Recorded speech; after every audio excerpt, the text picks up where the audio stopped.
நாளைக்கான வீடியோவில் என்ன நடக்குன்னு பார்க்குறதுக்கு முன்னாடி நம்ம சேனலை மட்டும் லைக் அண்ட் சப்ஸ்கிரைப் பண்ணிவிட்டு சப்போர்ட் பண்ணுங்கள். வீடியோ வந்துட்டு நல்லாவே இருக்குது. ஸோ வீடியோவை ஸ்கிப் பண்ணாமல் கடைசி வரைக்கும் பாருங்கள். ஃபஸ்ட்டு சீனில் தீபா ரூமில் இருக்கும்போது ஒரு வெயிட்டர் வந்துட்டு டோரை வந்துட்டு தட்டுறாங்க. ஓப்பன் பண்ணதுமே சாப்பாடு வந்துட்டு கொடுக்குறாங்க. இல்லையே நான் எதுவும் ஆர்டர் பண்ணல அப்படின்ற மாதிரி தீபா சொல்ல, இல்லை மேடம் இங்கேருந்து தான் எங்களுக்கு ஆர்டர் வந்துச்சு அப்படின்னு சொல்லிட்டு கொடுத்துட்டு போயிடறாங்க. ஃபுட்டு தான் இருக்குன்னு சொல்லிட்டு தீபா உள்ளே ஓப்பன் பண்ணி பார்த்தா ஒரே ஒரு சீட்டு மாதிரி இருக்குது. அதில் வந்துட்டு பிரித்து பார்க்குறப்போ நாளைக்கு உன்னோட குடும்பத்தில் ஒரு உயிர் போகும் அப்படின்னு சொல்லி எழுதியிருக்கு. அதை பார்த்ததுமே ஒரு மாதிரி ஷாக் ஆகி போய் நின்றுக்கிட்டு இருக்காங்க தீபா.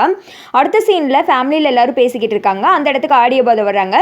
காலையில் சாப்பாடுலாம் எப்படி இருந்துச்சு, கேரளா ஐட்டம் சூப்பராக இருந்திருக்குமே அப்படின்னு சொல்லிக்கிட்டு இருக்கா. ஆமாம் நல்லா இருந்துச்சு, நல்லா சாப்பிட்டோம் அப்படின்னு சொல்லிட்டு ஆனந்த் சொல்கிறாரு. அதுக்கு பாட்டிமா சொல்கிறாங்க, என் பேர் ஆனந்த் என்ன சொல்கிறான்னு சொல்லி தெரியுதா, நீ சாப்பிடும்போது வரல அதனால தான் அந்த இடமே சூப்பராக இருந்துச்சுன்னு சொல்லி சொல்கிறாங்க அப்படின்னு சொல்லிக்கிட்டு இருக்க. ஏன் பாட்டி பாவம்ல அவர் அப்படின்னு சொல்லிட்டு கார்த்தி சொல்கிறாரு. ஆமாம் இவனா பாவம் அப்படின்னு சொல்ல ஆடியோ பாதை சொல்கிறாரு. பரவாயில்ல எங்கள் பாஸோட பாட்டி தானே, என்னை திட்டினா அது ஒன்றும் பரவாயில்ல அப்படின்னதும் பாட்டி மனசுக்குள்ள நினைக்காங்க, ஆமாம் இப்போல்லாம் நல்லா தான் பேசுகிறான், ஆனால் நைட் ஆனால் தான் ரெமோவா மாதிரி டார்ச்சர் பண்ணுறான், நல்ல மாதிரி நடிக்கிறான் பாரு அப்படின்னு சொல்லிட்டு நினச்சிக்கிட்டு இருக்கேன். அடுத்து வந்துட்டு சரி உங்ககிட்ட ஒரு முக்கியமான விஷயம் பேசலாம் தான் வந்தோம். எங்கள் ஓனர் வந்துட்டு நேற்று கால் பண்ணியிருந்தாங்க, ரெசார்ட் உங்களுக்கு பிடிச்சிருக்கா இல்லையா எதுனாலும் சொல்லுங்கள் அப்படின்னு சொல்ல இந்த பக்கம் அருண் சொல்கிறாரு, எங்களுக்கு ரொம்ப பிடிச்சிருக்கு அப்படின்றாங்க. எதுக்கும் அம்மாக்கிட்டையும் மற்றவங்ககிட்டையும் ஒரு வார்த்தை கேட்டுக்கலாம் அப்படின்னு சொல்ல, பார்த்தீங்களா பாட்டி என்னமோ இவரை பற்றி குறை சொல்கிறேன்னு சொல்லி சொன்னீங்க, பார்த்தீங்களா எல்லாரையும் வந்துட்டு சார்ந்து தான் இவர் இருக்காரு அப்படின்னு சொல்லிக்கிட்டு இருக்கேன். என்ன ஐஸ்வர்யா பேசுகிற, ஃபேமிலியாக தானே முடிவெடுக்க வந்தோம், அதான் எனக்கு ஓகே மற்றவங்களுக்கு ஓகேவான்னு தெரியணும்ல அப்படின்னு சொல்ல கார்த்தி சொல்கிறாரு, எனக்கு ஓகே தாம்மா அப்படின்னு சொல்ல ஆனந்த் எனக்கு பிடிச்சிருக்கு அப்படின்ற மாதிரி சொல்லிடுறாங்க. சரி யார் பேரில் டாக்குமெண்ட் ரெடி பண்ணுறது அப்படின்னு சொல்லிட்டு ஆடியோ பாதம் கேட்க, இதென்ன கேள்வி, என்னோட ஹஸ்பண்ட் அருண் பேரில் தான் ரெடி பண்ணணும் அப்படின்றாங்க ஐஸ்வர்யா. அதே எப்படி அருண் பேரில் ரெடி பண்ண முடியும், எல்லாருக்கும் பொதுவாக தான் ரெடி பண்ண முடியும் அப்படின்னு சொல்லி அபிராமி சொல்ல அந்த சைடு ஆடியோ பாதம் மனசில் நினைக்கிறாங்க, ஐயோ நமக்கு கமிஷன் வராது போல அப்படின்னு நினச்சிக்கிட்டு இருக்க. இங்கே பாருங்க இந்த பிஸ்னஸ் பண்ணணும் முடிவெடுத்தது என்னோட ஹஸ்பண்ட், அப்போ அவர் பேரில் தான் ரெடி பண்ணணும். அந்த கார்த்திக் வந்து ஆடியோ கம்பெனி ஆரம்பிச்சாங்க, அதில் எதுவும் நாங்கள் மூக்க நுழைச்சோமா, இல்லை எங்கள் பிஸ்னஸில் மட்டும் எதுக்கு வந்துட்டு இப்படியெல்லாம் பண்ணுறீங்க, நாங்கள் தனியாக இருக்கிறதா நல்லது அப்படின்னு சொல்லிடுறாங்க.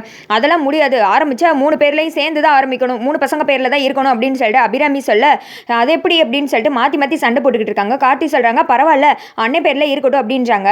மீனாட்சி இதை கேட்டுட்டு ஆனந்துக்கிட்ட அதெல்லாம் வேணாம் ஒத்துக்க முடியாதுன்னு சொல்லுங்கள், எல்லார் பேரில் இருக்கணும் அப்படின்ற மாதிரி மீனாட்சி சொல்ல, எனக்கு இதில் சம்மதம் இல்லை அப்படின்னு சொல்லிட்டு ஆனந்த் சொல்கிறாரு. மாற்றி சண்டை போடுறத பார்த்ததுமே பாட்டியம்மா சொல்கிறாங்க, சரி விடுங்க ஒரு போட்டி வச்சுக்குப்போம், அதுக்கடுத்து யார் பேரில் வச்சுக்கிறதுன்னு சொல்லிட்டு முடிவெடுத்துக்கலாம் அப்படின்னு சொல்ல, அம்மா இதுக்கெல்லாமோ போட்டி அப்படின்னு சொல்லிட்டு அவங்க மகன் சொல்ல, இல்லைடா போட்டியில் ஜெயிக்கிறவங்க யாராக இருந்தால் என்ன, நம்ம குடும்பத்தில் ஒரு ஆள் தானே அப்படின்னு சொல்ல சரின்னு சொல்லிட்டு போட்டிக்கு ரெடி ஆகிடுறாங்க. அப்போ கார்த்தி சொல்கிறாரு, நான் ஜெயிச்சேன் அப்படின்னா தீபா மீனாட்சி அண்ணி ஐஸ்வர்யா அண்ணி 3 பேர் பேரில் எழுதணும் அப்படின்றாங்க. அதுக்கு ஐஸ்வர்யா சொல்கிறாங்க, என் புருஷன் ஜெயிச்சார்னா என்னோட பேரில் மட்டும்தான் எழுதணும் அப்படின்றாங்க.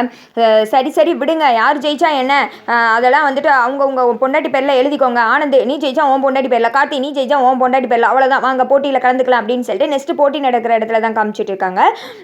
சரி போட்டி என்னன்னு சொல்லலாமா அப்படின்னு சொல்ல, அதுக்கு தானே வந்திருக்கோம் சொல்லு அப்படின்னு சொல்ல, அப்பா பாஸ் ஏன் பாஸ் அப்படின்றாங்க. உனக்கும் அப்பாவா அப்படின்னு கேட்க, பாஸுகளோட அப்பா நீங்கள் அதனால எனக்கு அப்பா பாஸ் அப்படின்றாங்க. அதானே பார்த்தேன் அப்படின்னு சொல்ல, பேசிகிட்டே இருக்க போகிறீங்களா இல்லைனா போட்டியை சொல்ல போகிறீங்களா அப்படின்னு சொல்ல, போட்டியை சொல்கிறதுக்கு தானே வந்திருக்கேன் அப்படின்னு சொல்லிட்டு அங்கே ஒரு கோடு தெரியுது பாரு அப்படின்னு சொல்ல, அதெல்லாம் ஒன்றும் தெரியலையே அப்படின்றாரு கார்த்தியோட அப்பா. உங்களுக்கு தெரியாது அப்படின்னு நினச்சிட்டு உங்கள் எல்லாருக்கும் தெரியுதுல அப்படின்றாங்க. தெரியுது அப்படின்னு சொல்ல, அந்த கோடை தொட்டுட்டு யார் திரும்பி முதல்ல வராங்களோ அவங்க தான் வின் பண்ணாங்கன்னு அர்த்தம் அப்படின்னு சொல்ல, சரி போட்டிக்கெல்லாம் ரெடி ஆகுங்க அப்படின்னு சொல்லிட்டு கார்த்தி பக்கத்தில் போயிட்டு, பாஸ் நீங்கள் தான் ஜெயிக்க போகிறீங்க எனக்கு நல்லாவே தெரிஞ்சு, எனக்கு பாஸ் ஆக போகிறீங்க போல அப்படின்னு சொல்லிக்கிட்டு இருக்கேன். இந்த சைடு அருண் சொல்கிறாரு, இங்கே வாங்க ஏதோ கோல்மால்தனம் பண்ணுற மாதிரி தெரியுது அப்படின்னு சொல்ல, என்ன பாஸ் இப்படிலாம் பேசிகிட்டு இருக்கீங்க, அதெல்லாம் எனக்கு சுத்தமாக சுட்டு போட்டாலும் வராது அப்படின்னு சொல்ல, ஆமாம் உங்களோட கள்ளத்தனத்தை தான் நாங்கள் பார்த்துருக்கோமே, எப்படி இந்த ஆம்ப்லேட்டை வந்துட்டு இங்கே மட்டும்தான் ஆனியன் போடுவாங்க அது மாதிரி தானே அப்படின்னு சொல்லி கிண்டல் பண்ண, ஐயோ அதில் எப்படி நான் கள்ளங்கப்பட இல்லாமல் பேசியிருக்கேன், அதுலேருந்தே என்னோட கள்ளத்தனம் எப்படி இருக்குன்னு நீங்கள் தெரிஞ்சுக்க வேணாம், நான் சுத்த கள்ளங்கப்படாத மனுஷன் பாஸ் அப்படின்னு சொல்லிக்கிட்டு இருக்கேன்.